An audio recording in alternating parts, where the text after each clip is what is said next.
चलिए जानते हैं देश और दुनिया की महत्वपूर्ण 20 बड़ी खबरों को। पर अभी तक आपने इस वीडियो को लाइक नहीं किया तो लाइक कर दीजिए।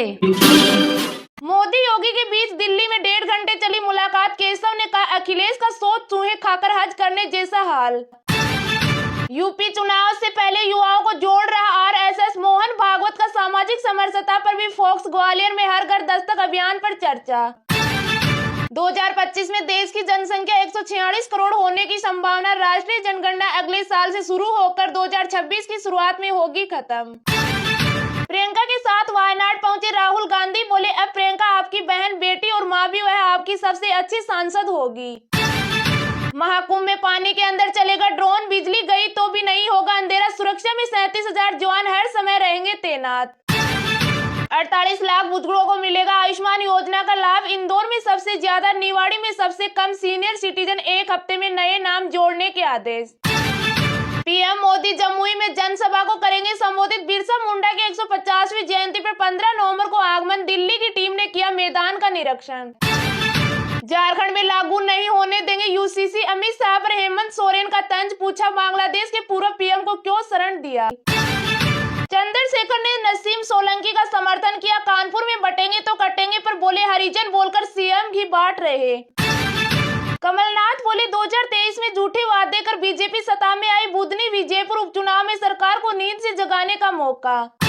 झारखंड विधानसभा चुनाव के लिए भाजपा ने जारी किया घोषणा पत्र। 300 यूनिट बिजली फ्री, 500 रुपए में गैस सिलेंडर। साथ ही महिलाओं को हर माह 2100 रुपए देने का वादा किया। जी हां, झारखंड विधानसभा चुनाव के लिए भाजपा ने अपना घोषणा पत्र जारी कर दिया है। इसमें 300 यूनिट बिजली फ्री, 500 रुपए में गैस सिलेंडर देने का ऐलान किया गया। साथ ही महिलाओं को गोगो दीदी योजना के तहत हर माह 2100 रुपए देने का वादा किया गया है। खास बात है यह है कि युवाओं, महिलाओं और बुजुर्गों को साधने के लिए भाजपा ने हरियाणा के अपने हिट फॉर्मूले को लागू किया है। पार्टी ने जो वादा हरियाणा के लोगों से किया था वही वादा नाम बदलकर झारखंड के लोगों से कर रही है। 2024-25 का राज्य बजट 1.28 करोड़ रुपए का है। इस वक्त हेमंत सरकार मैया योजना चला रही है। मैया योजना की तरह ही भाजपा ने भी गोगो दीदी योजना का ऐलान किया है। इसके अतिरिक्त अभी सरकार लोगों को 200 यूनिट फ्री बिजली दे रही है। इसके दायरे में 39.44 लाख उपभोक्ता है। 300 यूनिट तक बिजली फ्री हुई तो 7,700 करोड़ का भार पड़ेगा। इस तरह करीब 25,000 करोड़ रुपए प्रतिवर्ष मुफ्त की योजनाओं पर खर्च होगा, जो बजट का करीब 20% है। केंद्रीय मंत्री नितिन गडकरी आएंगे रायपुर। प्रदेश में पहली बार भारतीय सड़क कांग्रेस का अधिवेशन। 5 देशों के रोड और कंस्ट्रक्शन एक्सपर्ट होंगे शामिल। 2025 में देश की जनसंख्या 146 करोड़ होने की संभावना। राष्ट्रीय जनगणना अगले साल से शुरू होकर 2026 की शुरुआत में होगी खत्म। जी हां, साल 2025 में भारत की जनसंख्या वृद्धि दर 0.9% रहेगी। 2025 में भारत की जनसंख्या 146 करोड़ होने की संभावना है। संयुक्त राष्ट्र सोशल इकोनॉमिक एजेंसी अंडेसा ने अप्रैल 2023 में भारत की आबादी चीन के बराबर 142 करोड़ होने या इससे ज्यादा होने का अनुमान जताया था। अंडेसा के मुताबिक भारत में 2035 तक उत्पादकता में इजाफा होगा। नेशनल सेंसस यानी राष्ट्रीय जनगणना अगले साल 2025 से शुरू होगी। इसके 2026 के शुरुआती महीने में खत्म होने की उम्मीद है। हर 10 साल में होने वाली जनगणना 2021 में होनी थी, लेकिन कोरोना के कारण ये टलती रही। लेकिन अब जनगणना को हरी झंडी मिल गई है। जनगणना 2025 के आंकड़ों से कई नई जानकारियां सामने आएगी। 2021 में जनगणना नहीं होने के कारण संयुक्त राष्ट्र, वर्ल्ड बैंक और अन्य एजेंसियों के डेटा से जनगणना के फाइनल डेटा का मिलान करना भी दिलचस्प होगा। भारत की 2011 की जनगणना के आंकड़ों के मुताबिक देश की जनसंख्या 121 करोड़ से ज्यादा थी। जम्मू कश्मीर विधानसभा का पहला सत्र आज। सीएम उमर ने सहयोगी दलों की बुलाई बैठक। अब्दुल रहीम रादर स्पीकर बन सकते हैं।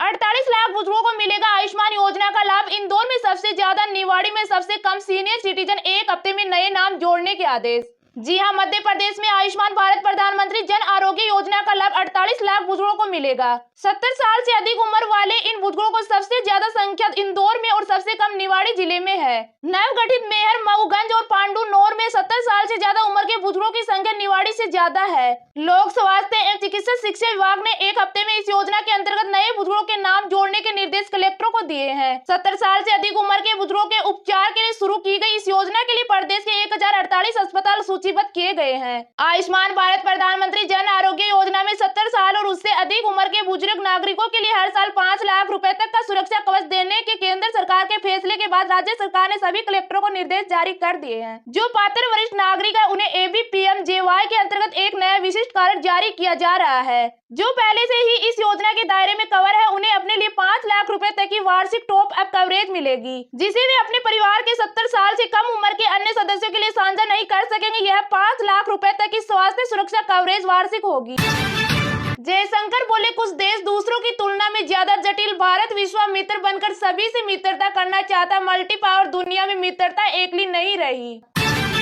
4 धाम में अब तक पहुंचे 44 लाख श्रद्धालु। केदारनाथ यमुनोत्री के कपाट आज से बंद। बद्रीनाथ में 17 नवंबर तक दर्शन। दिल्ली में AQI 500 पार, 12 घंटे में बहुत खराब से खतरनाक कैटेगरी में पहुंचा। 10 सबसे प्रदूषित शहरों में 4 यूपी के। 123 साल बाद अक्टूबर सबसे गर्म रहा। साल 1901 के बाद अक्टूबर में नहीं आई सर्दी। 2 हफ्ते बाद कानपुर में ठंड के आसार।